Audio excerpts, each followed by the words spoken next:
Game. Magandang araw po sa inyong lahat. Ako po si Ellen, taga Oriental Mindoro. Anak po ako ng isang farmer at ako ay isang farmer din.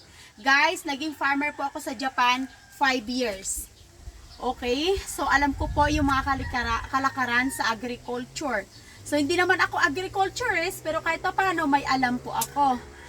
Guys, nakakalungkot lang. Gusto ko lang magbuhos ng sama ng loob sa gobyerno. Ang sabi kasi ng DA, nung January pa lang, stop importing na ang Pilipinas sa sibuyas. So kung iisipin mo, ang anihan ng sibuyas is April. 'Di ba? March katapusan April. So kung stop importing ng January, o sabihin mo na lang nung January 16 ata nag-stop importing, no? Hindi ako ganun ka-sure.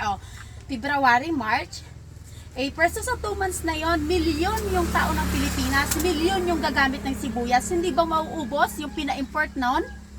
'Di ba? Kung January pa nag-stop ng importing, bakit sobrang dami pa ring imported na sibuyas ngayon? Sa Manila negosyante yung bayaw ko. Ang mura-mura daw ng imported na sibuyas. Yun yung totoo. Bakit ang dami-dami?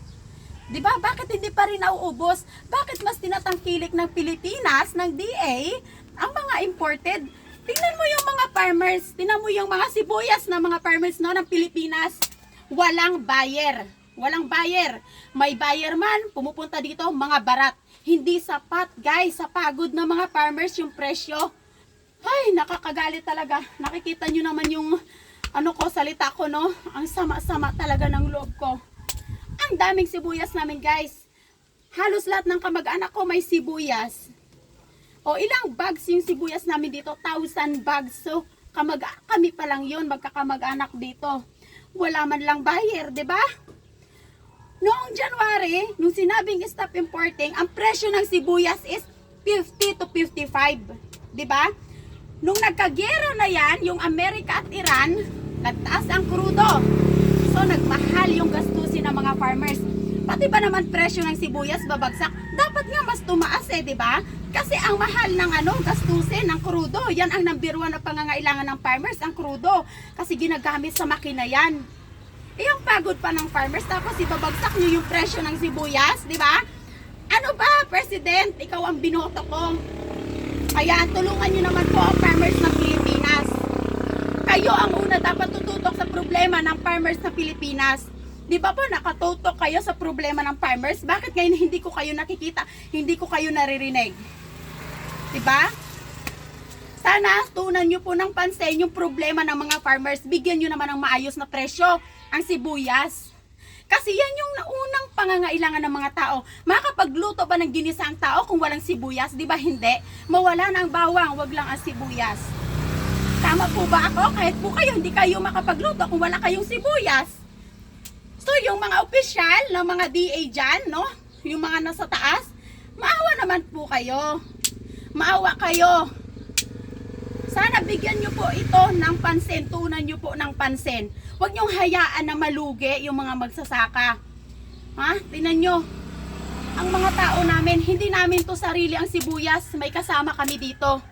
Yung mga kasama namin, grabe, dugot pawis.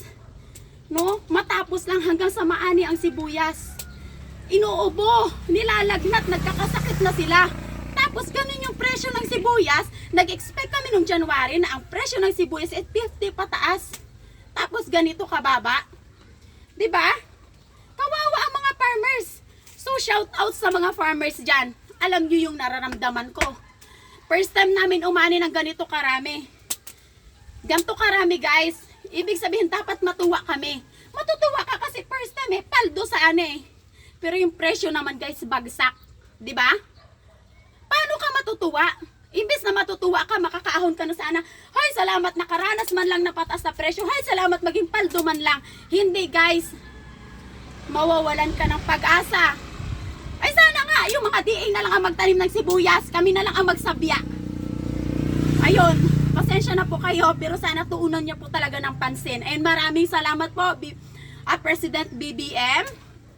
Ayan, sa mga opisyal ng DA, mabigyan nyo po sana ng pansin ang problema ng mga farmers ngayon. Ngayon din po, kasi binabarat kami ng mga buyers.